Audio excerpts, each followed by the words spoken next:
Hi, good morning.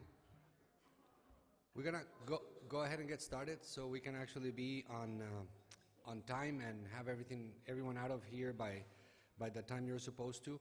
My name is Luis Pacheco, and I work at UTMB in Galveston, and I want to thank Andy for the invitation. It's always a pleasure. I've been in this meeting probably 2 or 3 times, and every time I come, it gets better.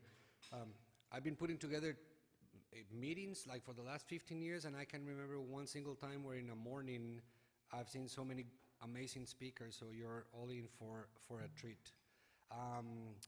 So that's pretty much the schedule, and you should have a copy there on your materials.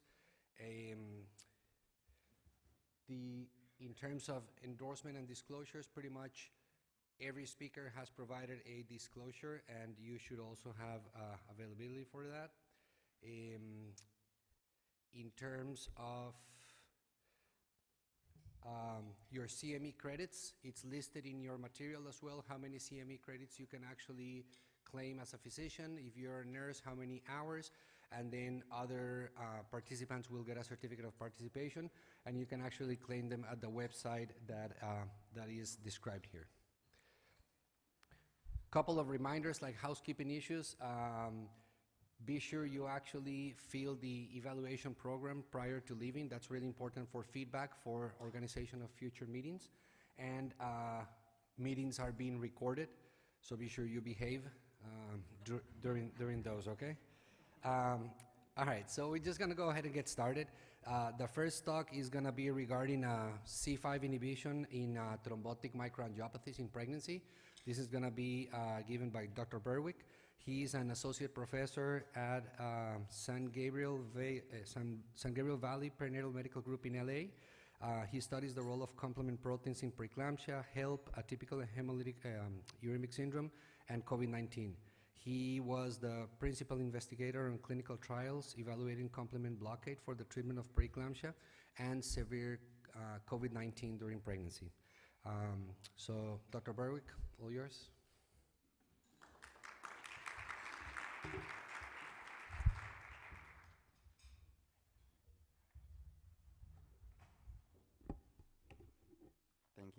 Thank you, Dr. Pacheco, for that introduction. Thank you to the Foundation for having me here today, and thank you for all of you for attending. So I'll be talking about thrombotic microangiopathy of pregnancy with a focus on complement-mediated TMA. These are my disclosures. So I want to talk about recognition and differentiating TMA disorders in pregnancy with a focus on HELLP syndrome, atypical aHUS, and TTP. And then, which I mentioned, focus on complement-mediated TMA, describe the pathophysiology of complement-mediated TMA, and when you might decide to move forward with complement inhibition for treatment of atypical aHUS. And at the end, talking a little bit about some of our research investigations on the use of C-5 blockade in the setting of preeclampsia, HELLP, and COVID-19. So as a TMA, I'll say, thrombotic microangiopathy, TMA, means different things to different specialists. If you're a hematologist, which I think most are in the audience, it may mean one thing. For an obstetrician, we're going to think of HELLP syndrome, and then for a nephrologist, they may think of something else. But basically, it's microangiopathic hemolysis, thrombocytopenia, end organ injury. We know with like atypical aHUS, that end organ injury usually involves the kidney, but it's this sort of process of endothelial activation, endothelial injury, microvascular thrombosis leading to hemolysis and a microangiopathic hemolysis, and then eventually progressive end organ injury. But TMA is an umbrella term, right? This is a clinical phenotype, and that's why it can seem like different things to different people, because we're just describing a constellation of findings and symptoms. And the etiology may vary, the trigger may vary, and so the TMA may be complement-mediated, it may be ADAMTS13 deficiency mediated, Shiga toxin E. coli, and then we might see it in the setting of, say, DIC or sepsis. Someone may have these same laboratory features, right? And then we think of HELLP syndrome and preeclampsia. So if we look at pregnancy, most women will not have a TMA in pregnancy, right? Let's say 95% will not. And then maybe you get to preeclampsia, which complicates 5% of pregnancies. And there's probably a subset, maybe about 10% of patients with severe preeclampsia that have TMA features. And then even a smaller subset that will have this full HELLP syndrome. And HELLP syndrome is basically defined as a TMA, but that's only about less than 1% of pregnancies. And then when you get to the rare TMAs, like atypical HUS and TTP, now we're talking about less than 0.1% of pregnancies that are complicated by those disorders. And so you're going to see why those are often missed, because they're less common, and you might mistake them for the more common TMA disorders, such as HELLP. So people often ask me, well, just tell me, how do you define this? What do I need to look for? What lab test do I need to order to confirm the diagnosis? And it's tricky, right? But the baseline is going to be thrombocytopenia microangiopathic hemolysis, right? What is the problem in pregnancy?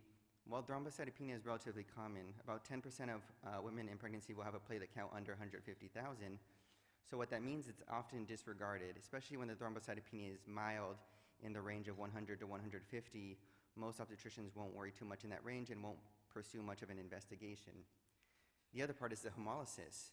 And unfortunately right now, testing for hemolysis is not universally recommended in pregnancy. Like the societies that guide us, like American College of OB/GYN, don't recommend testing for hemolysis even in patients with preeclampsia. So there are institutions that do it routinely, but many providers don't. So they don't, usually most people recommend starting with an LDH, but then there's not a lot of maybe education within OB/GYN community. Well, what do I do with this LDH? What's the next step? You know, doing the haptoglobin to see, is this a red cell hemolysis? Doing the peripheral smear to see, is this a microangiopathic hemolysis? And then at what levels do we actually need to worry? So there's a lot of education to be done on hemolysis in the setting of pregnancy disorders. So how do we, go forward, when you have this combination? Hopefully, like I said, if we're screening for LDH, we're going to capture this combination more often, and we're going to recognize it earlier. But then you may still have a number of disorders that, will fit into this criteria: HELLP syndrome, TTP, HUS, Shiga toxin.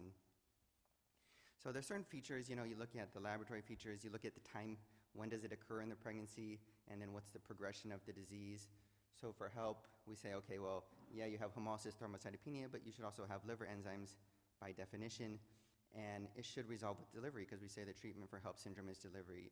So you deliver the patient, they should get better. TTP, usually we think of that severe thrombocytopenia, and many of you are probably familiar with this. Below 50,000, even some people say right below 30,000, that platelet count goes really low. And usually you can confirm that with a low ADAM-TS13.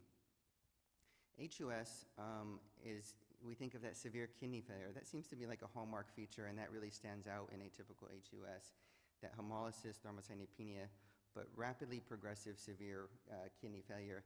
And it worsens after delivery, it doesn't get better, right? So that's really the most obvious thing, is that you have someone that's getting worse after delivery rather than better. And then Shiga toxin, it can look a lot like atypical HUS, except for you have that sort of infection, GI, so you may have bloody stools, you may have other GI symptoms, and then you could do a stool culture PCR for Shiga toxin. So, I think TTP we catch a little bit more often, partly because of the pathophysiology, and I'm not going to go deep into TTP because we're focused on complement-mediated TMA, but why do we catch TTP more often? It usually presents in the first half of pregnancy, because von Willebrand factor increases early in pregnancy. So if you have a problem of cleavage of the large von Willebrand multimers, like you do when you have ADAM-TS13 deficiency, it's going to manifest earlier. So if it manifests in the first half of pregnancy, most people are thinking, oh, this can't be HELLP syndrome, can't be preeclampsia. They start a workup and they investigate other causes. And so hopefully it's caught more often. But sometimes it does present late or postpartum, and those are really challenging cases. And it's relatively easy to rule out. So TTP, I think, is less of an issue because we can send ADAM-TS13. The problem is we know that's not always immediately available. I know I've never been at an institution that has it readily available. It's always a send out. So then people will develop like the plasmic score, right? And the plasmic score was developed to differentiate TTP and atypical HUS, which is not, that's somewhat helpful, but in pregnancy we add in this TMA called HELLP syndrome. And the plasmic score doesn't differentiate TTP and HELLP, and it doesn't differentiate HUS and HELLP. So you're still stuck, and so the plasmic score has some limitations for sure in pregnancy. And then the other problem is that sometimes someone will send ADAM-TS13 and it's low, less than 10%, but they kind of maybe stop the workup. and you say, well, did you detect the antibody or not? Because now we're trying to say, is it immune TTP or congenital? And maybe they don't find an antibody on the initial study is usually a mixing study in most places. If that's negative and you're suspicious, right, most people will give the plasma exchange, but you do want to have, confirmation. So you can do an ELISA assay, which is going to be more sensitive for the antibody, or maybe do the genetic testing for Upshaw-Schulman, which may be then treated different, right? Maybe just plasma therapy rather than exchange. So fortunately, like plasma exchange, glucocorticoids are acceptable first line in pregnancy. They seem to have acceptable safety profile. When you get to that advanced stages like rituximab and caplacizumab, we have less data. Obviously, at that point, you're having your multidisciplinary team, and that's probably a really challenging case. But the reason I talk about TTP is to say what not to do if you think you have atypical HUS or HELLP. It's really important because if you have atypical HUS or HELLP, plasma exchange is not indicated, right? Many patients with atypical HUS get plasma exchange unnecessarily because people are worried about TTP, but that often causes a delay in treatment. So why is a problem for complement-mediated TMA atypical HUS? Well, it's a clinical diagnosis still. There's no gold standard test. There's a lot of tests that can help us make the diagnosis. So you have hemolysis, thrombocytopenia, kidney failure, and then you have this complement activation impairment in the complement regulators, usually like gene mutations, and then you get activation in particular of the terminal complement pathway with C5b-9 deposition on red cells, endothelial cells, and in pregnancy on the placenta. So pregnancy is a major trigger for atypical HUS, and that's definitely how I got into that. You look at 20% of cases of atypical HUS are triggered by pregnancy. If you look at reproductive age women who have a diagnosis of atypical HUS, it's up to almost half of them got that diagnosis around a pregnancy complication. So why is pregnancy a complement amplifying condition? Well, we know complement is your immune system. It's triggered by foreign material, viruses, bacteria, transplants. But then what about pregnancy? Well, the placenta and fetus is a semi-allogen, right? It's at least 50% foreign DNA. And then in like surrogate and donor egg pregnancy, it's 100% allogenic material, right? And so we know that this material is released into the circulation from the placenta throughout pregnancy, and it peaks at delivery. And when we look at complement activation factors like C4a, C5a, they're increased in normal pregnancy, not just abnormal pregnancy, but normal pregnancy, the complement system is activated. So how does that work? So we look at the placenta, it can release this semi-allogenic material, it can activate the complement system. We know that it's activated to a higher degree. And then this could lead to activation of the terminal pathway if this process continues, right? And then that C5b-9, the Big Mac attack, that can deposit on the cells and start to cause injury. And we know that C5b-9 can deposit on the placenta. Fortunately, the placenta, just like endothelial cells, just like red blood cells, they should have complement regulators on their cell surface, CD46, CD55, CD59. These are really highly expressed on the placental surface as syncytial trophoblast, and that helps prevent against complement attack. And then mom has soluble complement regulators, right, in the circulation, complement factor H, factor I, factor H-related proteins, and these help slow down the complement pathway. And those are upregulated. So you have maternal complement proteins that are upregulated, and then you have fetal complement proteins that are upregulated on the placenta in combination working together. So that's pretty interesting. Usually it's in balance, right? So that's why most women do not get atypical HUS and most have successful pregnancies. But some do, and it may be the ones that have these genetic mutations that are more predisposed. And that's exactly what we find. So there was a lot of debate where people said, is pregnancy HUS real? Is it really atypical HUS, or is it just a complement overactivation syndrome, which a lot of people suggested? All the data suggests that pregnancy-associated HUS is what they call a primary atypical HUS, complement-mediated TMA. How do they say that? Well, you have a high degree of dialysis at presentation, high degree of kidney progression to kidney transplant, and for most purists of complement-mediated TMA, the rate of complement gene mutations, pathogenic gene mutations in atypical HUS in pregnancy is the same as atypical HUS occurring outside of pregnancy. About 50 to 75% will be discovered to have a pathogenic mutation. And do you need to treat? That's the next question. And I think a few of us were talking about that. Hospitals don't like to treat because the drug is expensive. And so they're very hesitant. But you have to treat, and you have to treat right away, right? And if you look at, because people say, well, they're just going to get better. It was, they had preeclampsia, they had a hemorrhage, they're going to get better, their kidney's going to recover. Well, if it's atypical HUS, It might, but usually it doesn't recover. High degree of progression to end-stage kidney disease and renal transplant. So if you treat with a C-5 inhibitor, eculizumab, the degree of reduction in end-stage kidney disease is the same with postpartum atypical HUS as it is for non-pregnancy HUS. So the benefit of eculizumab is the same, which those of us that are OBs in maternal fetal medicines are always screaming, just treat pregnant patients the same as you would everybody else. And if you do that, you'll usually be right most of the time. So it seems so easy. You have atypical HUS, just treat, right? And I would say usually hematologists are usually on board.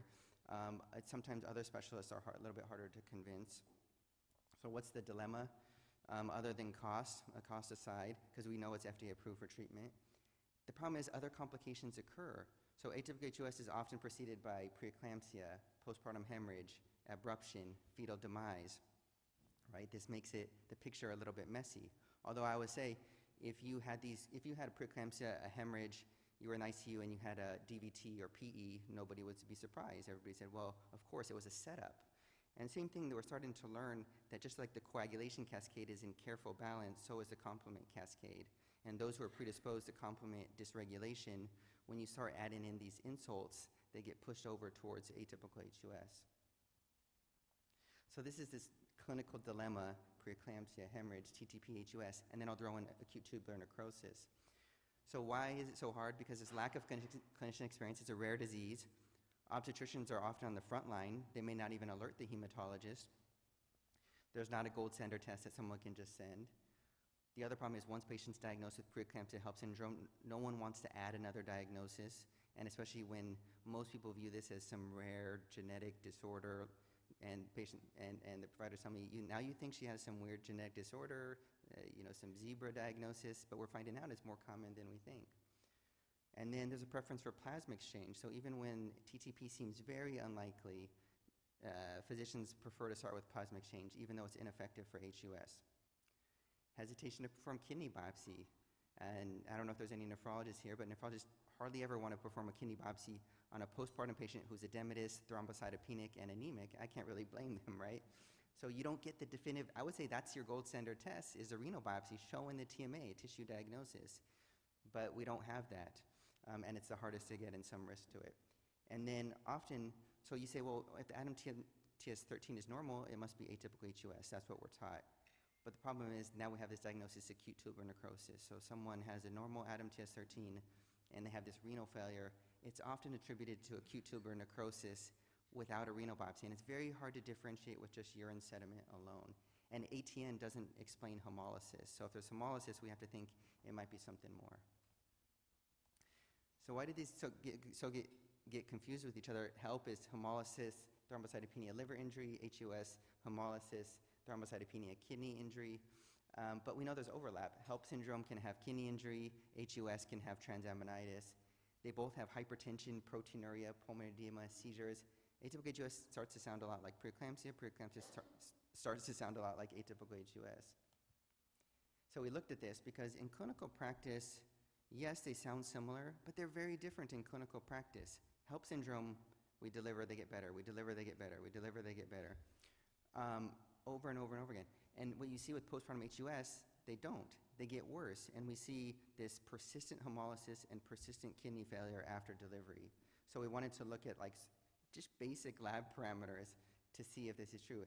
One thing to point out is liver enzymes don't differentiate. When you really look at the literature of pregnancy-associated HUS, they tend to have elevated liver enzymes, right? And I know some of them can be released from red blood cells too in the process of hemolysis, but there can be elevation, and it's to the same degree as in HELLP syndrome.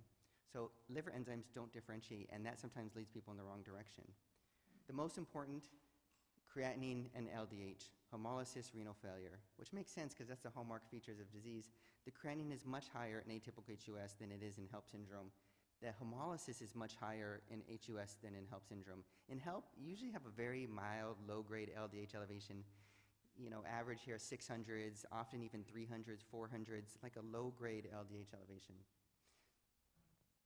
So we plug these numbers into an ROC analysis to say, well, what cut points can we use? This is kind of similar to the plasmic score in some respects, Platelet count was less useful. Platelet count does help for TTP versus atypical HUS.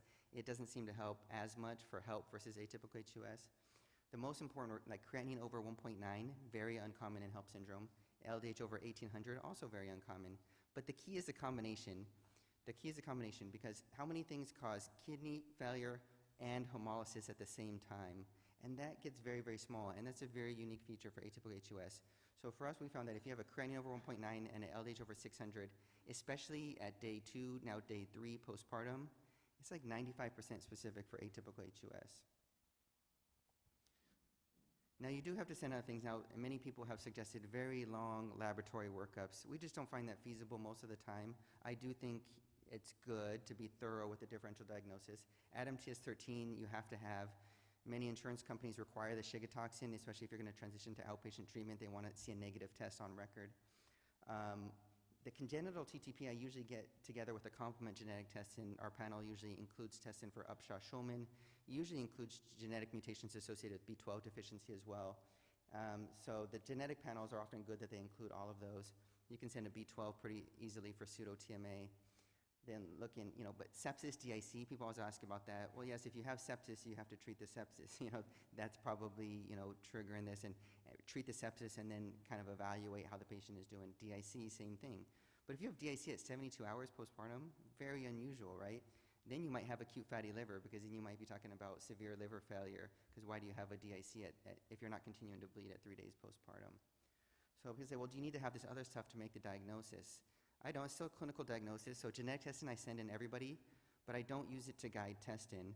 In the same way that if you had a pulmonary embolism, would you wait for the genetic test results to treat? No, you would treat the pulmonary. You clinically have a pulmonary embolism. Well, here we're talking about a blood clot to the kidneys, right? You have thrombosis in the kidneys. You have to treat. The genetic testing just takes too long. It helps to guide long-term management. For me, it helps to guide future pregnancy, but acutely it doesn't help as much. Kidney biopsy, I would love to have that on every patient. I think it is very helpful to get everybody on board right away with a tissue diagnosis. Unfortunately, due to the risk, that's often deferred. So we kind of have, an algorithm. Now I say 72 hours just because everybody kind of agrees that HELLP syndrome should be on the track towards getting better at 72 hours, but most of our diagnosis of postpartum atypical HUS we make at day 2. Day 1 is hard. A lot is going on day 1. Day 2, you can pretty much start to know what's going on, but definitely by day 3. That's still better than most people. If you're treating by day 3, you're ahead of the curve, because most people are treating 2 weeks out, 3 weeks out, when the kidney is already damaged. What's the problem with waiting? There's thrombosis to the kidney, so that could lead to ischemia. So one, you worsen your tubular necrosis, right? They're not mutually exclusive. If you have ischemia, you start to damage the tubules, and then if you have thrombosis bad enough and you do have bad ischemia, you start to get renal cortical necrosis. You get parenchymal kidney damage. That can't recover. So the longer you wait, you may get cortical necrosis, right? So you have to treat quickly. So we have patients above creatinine 1.9, LDH above 600. We get nephrologists involved. We maybe get hematology, depending who. This is an interesting phenomenon. Who runs the Solaris? Who orders the Solaris? It could be, and when does hematology need to get involved versus nephrology? And then talking about, the kidney biopsy. So if the nephrologist doesn't want to do a kidney biopsy, then I say, okay, well, if we're not going to do a biopsy, then we're just going to go to a trial of complement inhibition. And most of the time, they're fine with that, right? One thing you don't see is plasma exchange. We don't give plasma exchange to our patients if they meet this criteria. And if the platelet's below 50,000, that's the exception, so I kind of have that up there. If the platelet count's really low, 20,000, 30,000, then we're more cautious. But if we're clearly above 50,000 and we're not suspecting TTP, we bypass plasma exchange.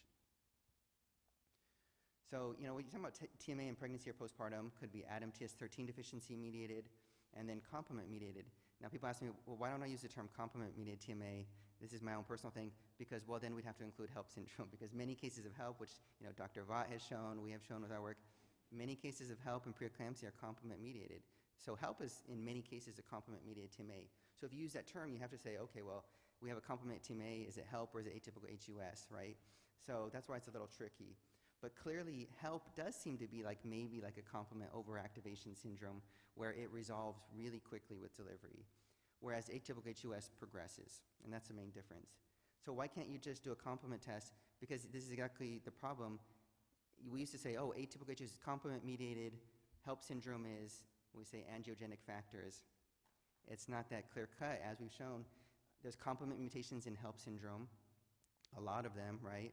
And to the same degree as atypical HUS. And then when you look at like C5b-9 and in patients with HELLP syndrome, it's elevated in blood, urine, placenta, endothelial cells, the modified Ham test. All of those show that the degree of complement activation is basically just about the same in HELLP and atypical HUS. So it doesn't differentiate. So kidney biopsy is the one thing that really clearly differentiates the two, if you could have it. So can you give treatment? Yes. The key is some people are so, worried about giving treatment in pregnancy. Eculizumab is one of those ones, yes, we can give it. It has good safety data, New England Journal level data for PNH showing safety of eculizumab in pregnancy. It's an IgG monoclonal antibody, so why doesn't it cross the placenta? It has a hinge at the neonatal FC receptor. That's what transports IgG compounds across the placenta and into breast milk. They didn't design it for that reason, it was just fortuitous. And so it has very low levels in cord blood, and it's never been detected in breast milk. So it's a great drug for pregnancy and postpartum. Ravulizumab, Ultomiris, was changed. They modified that hinge on the FC receptor to prolong the half-life. So Ultomiris binds the FC receptor with 10 times greater affinity than Soliris. So we expect Ultomiris would cross the placenta and get into breast milk at high levels. So I do not recommend it in pregnancy or lactation until further data. So how long do we treat for? I do think, yes, atypical HUS is a provoked, like you think of provoked DVT, provoked PE. You do a short course of therapy and see how the patient does. You probably come off therapy in many cases. Most people say to treat for at least 4 to 6 months, see how they respond. If their kidney function normalizes, which many patients, if you treat quickly, if their hemolysis improves, thrombocytopenia improves, they don't have other manifestation of disease, and they know there's a risk for recurrence, they could come off therapy. Now, some of my patients that struggle are the ones that kind of settle in at a creatinine of like 1.7, 1.8. They morph into chronic kidney disease. Those are kind of trickier ones. They hesitate to come off therapy. But that's kind of multidisciplinary discussion. So that's atypical HUS. So I want to talk about some of the research investigations. I've been interested in preeclampsia. Over 10 years now we've been looking at this. Could you use C-5 inhibition for preeclampsia and HELLP syndrome? And then recently we got into COVID-19. And these are investigational off-label. So clearly I mentioned C5b-9 is increased in preeclampsia, deposits on the placenta. Interestingly, as C5b-9 deposits on the placenta, it starts to accumulate this anti-angiogenic factor, sFlt, in the trophoblast cells, and then it releases, as C5b-9 deposition increases on the placenta, you get release of sFlt into the circulation. What is sFlt? It inhibits VEGF and placental growth factor, and it's tightly associated with preeclampsia. Although we don't know what triggers release of sFlt entirely, but complement clearly does. So the degree of complement activation leads to a greater anti-angiogenic phenotype. So we've been looking at this, and a lot of our work in Columbia, looking at complement biomarkers, and we focus on C5b-9. It just seems to be the best marker. You keep coming back to it because it's just a very reliable marker. In blood, it's increased, no doubt, in hypertensive disorders, but it doesn't differentiate severity. If you want to differentiate severity, we have to look at C5b-9 in the urine, and this is probably a marker of complement-mediated injury in the kidney, and we're seeing it's very specific for severe preeclampsia, and this is independent of total urine protein. And we see it tends to associate when patients have end organ injury. And then, Dr. Vaught has some nice work showing, complement gene mutations. Like I said, he found them in 46% of patients with HELLP syndrome versus 8% of controls with rare germline variants. And, I definitely think this is true. We've been sending in the panels on our patients. 80, 90% have also variants of unknown significance, right? So we get a lot. Now, we don't get a lot of pathogenic variants, but we do get a lot of variants of uncertain significance. So a lot of them have to be investigated. But basically, and what Dr. Vaught showed as well, that when you have mutations, you also have altered increased complement-mediated hemolysis, in this case with the modified Ham test. So patients that have mutations are more likely to have complement hemolytic activity and most likely increased levels of, say, C5b-9 and C5b-9 deposition. So can you give eculizumab? This has been 10 years, and I know Dr. James has, a while back, has heard this, that when we treated HELLP syndrome and preeclampsia with eculizumab in a case report, and can we do this? This was 35-year-old first pregnancy at 26 weeks, otherwise healthy, presents with preeclampsia and HELLP syndrome. But what's the dilemma? 26 weeks, and for maternal fetal medicine, we're like, that's pretty good, 26 weeks. We get used to that. But that's very early, and especially in some places, very, very high mortality depending on your resources. So patient actually didn't, even though we were in a resource-rich hospital, didn't want to be delivered early. And we had been sort of working on doing this as sort of compassionate care, off-label use of C5 inhibition. This is very uncommon in pregnancy. In the hematology oncology world, probably a little bit more common. We don't do that very often in pregnancy, especially with expensive medications. But luckily, the hospital supported it, and this patient agreed to it. So what happened is that we saw a patient had hemolysis. The hemolysis went away. Thrombocytopenia, the platelet counts improved. Liver enzymes were elevated, and then the liver enzymes normalized. And then in addition, as we inhibit C5, as you would expect, we see C5b-9 was elevated in plasma, elevated in urine. On that last slide, it comes down very nicely with treatment in conjunction with clinical improvement of the lab parameters, and also just like blood pressure and everything went down as well. The patient improved, and we were able to gain significant time for the pregnancy. We went from 26 weeks to 29 weeks, so we gained 20 days, whereas for HELLP syndrome, we usually gain 1 to 2 days. So that's a significant jump, and presumably a large benefit for baby as well in terms of avoiding the risk of prematurity. And now this newborn is now age 10, continues to do very well. Both mom and baby did very well. So, why is it so slow? I mean, Dr. Vaught and I know that this is tough. It's tough. We both have clinical trials investigating complement inhibition and preeclampsia, HELLP. It's just slow. Getting pharmaceutical companies to support the trials. Enrollment is hard, but we're trying. We're working on it. And we definitely would love to see more people involved, more companies involved, and willing to take the chance on treating pregnant women. So then what about COVID-19? And someone mentioned yesterday that the bar just came down for clinical trials. I've been trying forever to use C5 blockade for preeclampsia, and it's so difficult. And then all of a sudden COVID, I said, I want to try C5 blockade for COVID. They're like, okay, and we got it going, pretty quickly.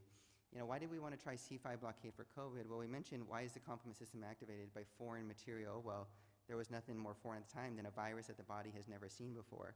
So you rely on your complement system, and the virus is in the lung. Complement is definitely one part of the system that's trying to attack, but you get bystander injury, right? The innate immune system is like indiscriminatory, right?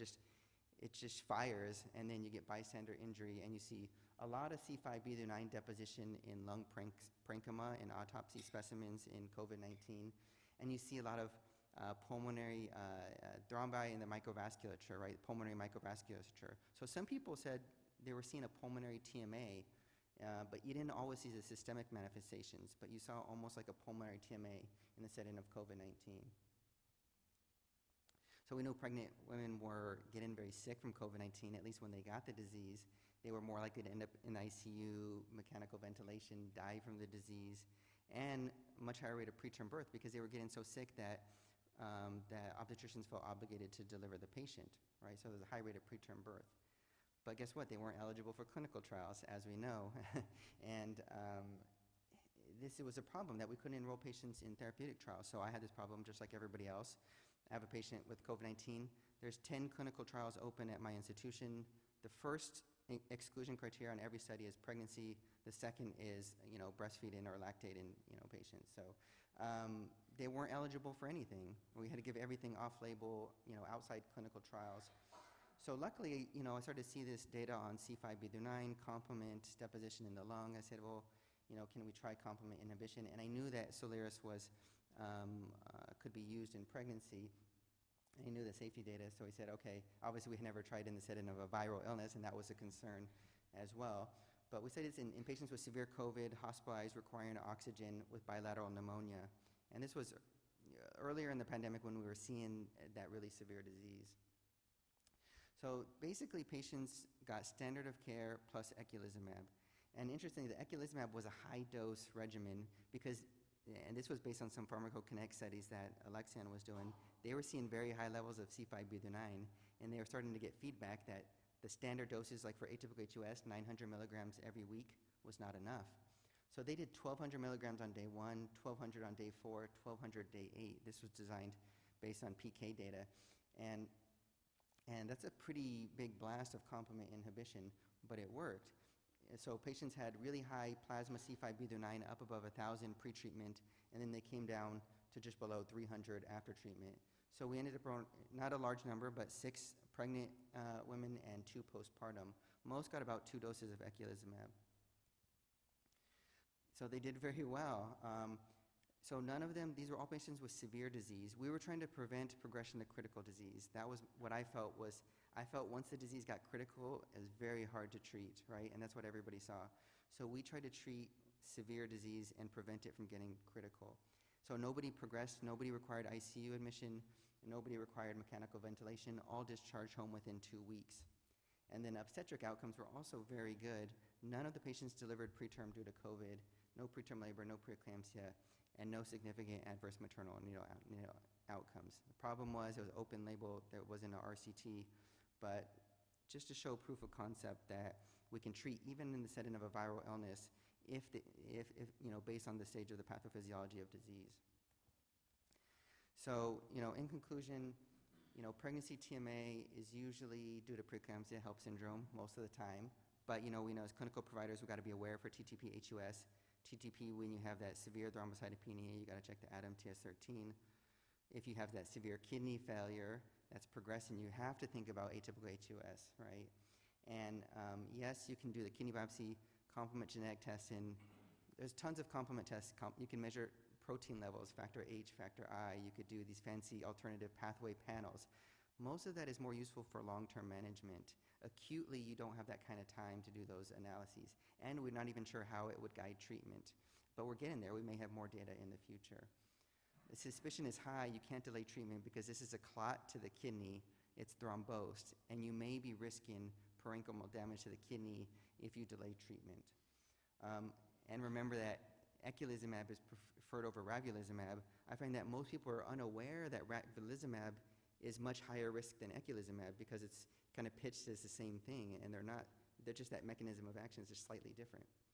And then, if those interested in investigational use, COVID is going to be challenging, right? But maybe there's future, unfortunately there may be future pandemics. This may be something in the toolkit to investigate. And then, if you're interested in preeclampsia HELLP, I think advocating for this and joining Dr. Vaught and I and others who are trying to do this, we'd love to have more on board. Thank you.